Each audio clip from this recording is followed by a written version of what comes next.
still Saturday morning, and it's about 4 hours later. But for me, I wake up early, so anyway, it's still Saturday morning, no matter what.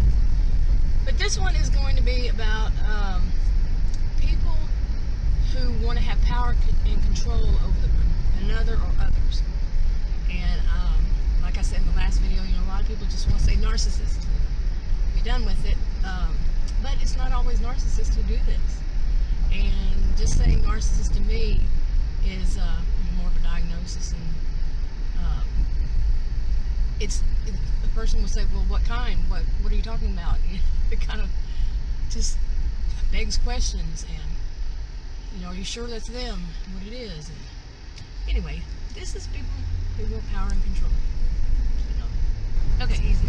And in my life, I've had two people, of all the people I've known all my life, who apparently thought that I was like a bad example, bad influence on their husband or wife. Because one was a woman, one was a man. And it happened about, I'd say maybe 3, 4, 5 years apart, something like that. And they're both, the people that they were trying to keep me away from are extended family, let's put it that way. And it was very strange because never in my life have I ever been considered that way. And, I don't know. It was a weird situation. It brought about some things like I would just put under CPTSD, I had to think there for a second.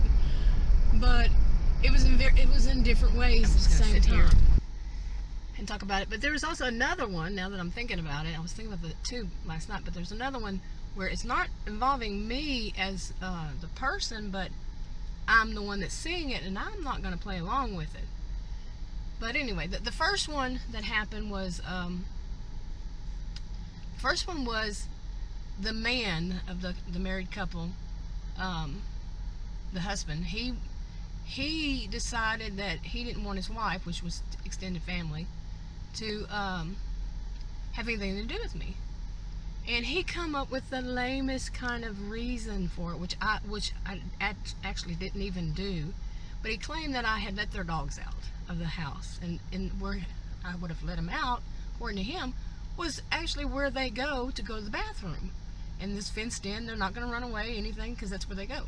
I didn't do it, but he said that was the reason why she could never speak to me again. Okay, well later she eventually told me that, and I made a comment of how lame that was and that I didn't do it. And then next, before I know it, she's telling me another time, I guess, she's telling me that he said that I was just a bad influence because I was single and she was married and I was dating, and oh my. But the truth was, he was a control freak and he wanted to dominate her. And this one involved money.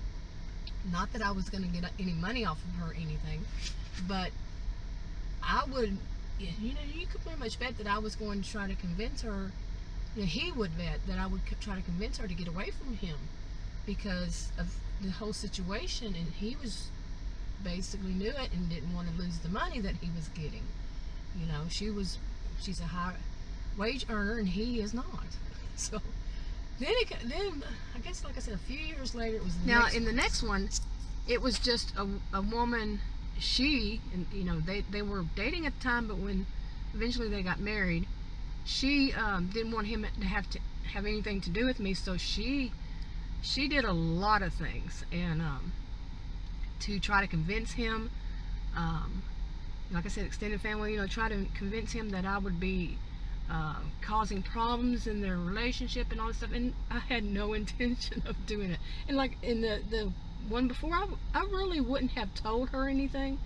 I would have, the one before, but she was already seeing it and she was already talking about it. So something got really screwed up there too. And in this one, I didn't have anything, to do with him for several, a few years, a few to several, because the wife was that way. Well, she wound up leaving, but she was a control freak too. She was the control freak. But I got to get my head together here. So anyway, in both of those relationships, one of them wanted power and control over the other one and found ways to get it. And the other one was just they were in love. You felt that they were in love, and they weren't quite seeing what was truly going on. Why would somebody say, I don't want you to have something to do with part of your extended family? They were just too much in love, and eventually they both started to see it. But one is the one that's the woman. She's still, as far as I know, and still in control. He's still in control, and it's all about him and his family to him. So then the other one is totally different kind of story. Okay, I did a couple of clips and I deleted them. I guess I won't go too much into the third one, but it's basically when somebody doesn't want the other person to have much independence. We always term that, they have a tight leash on the person, and so that person, basically really doesn't have much independence, because that person is going to, make sure they know where they are, kind of thing, at all times, no matter what. Get people to find them, that kind of thing. But these are people that, they have to have that power, that control, that, to dominate another person. And it is not something I will play into at all.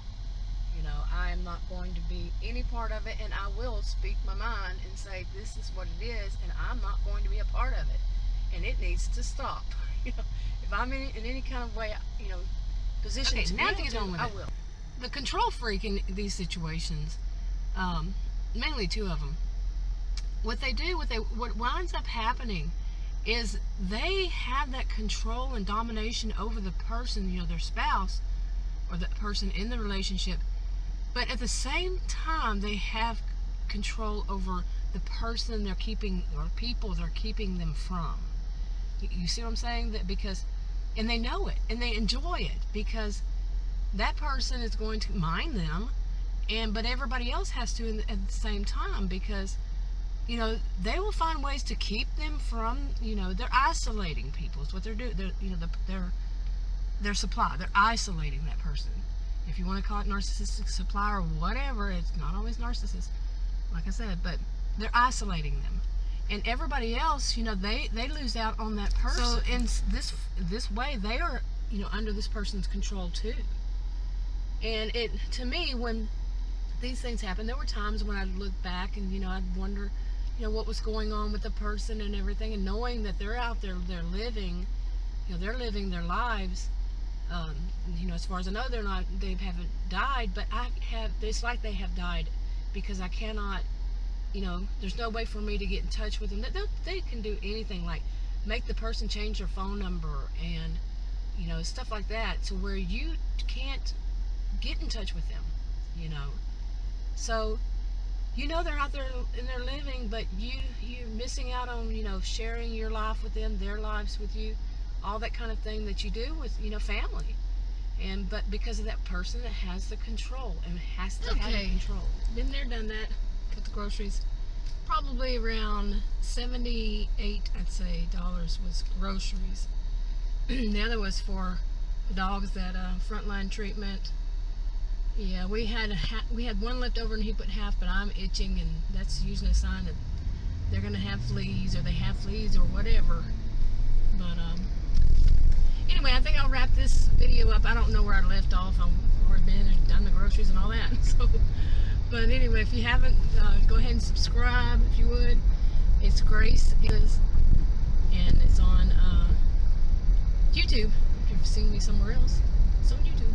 And the disclaimer is in the description box below this video on YouTube. I'll talk to y'all later. Have a great, this Memorial Day weekend. Of course, I bought some stuff for barbecue. Y'all have a good one.